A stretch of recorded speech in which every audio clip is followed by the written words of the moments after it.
how to transfer money from Citibank to another bank account. In this tutorial, I'll be showing you step-by-step procedure on how you can transfer money. So in that case, you have to first of all go and log in into your Citibank account. So type in Citibank account and log in into your account. When you're logged into your account, that's going to take you to the home page. So from the home page, you could go ahead and tap on the transfer button. As you press on the transfer button, you could either manually enter in the bank account details or the recipient's detail, or you could just select it from the saved.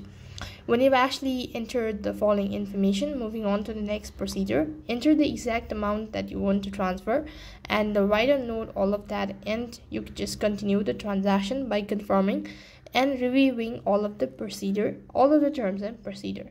So in that way, you can transfer money from Citibank to another bank account. That is all for this video. I hope the video was helpful. Make sure to like, share and subscribe to our channel. Thank you for watching. See you in the next video.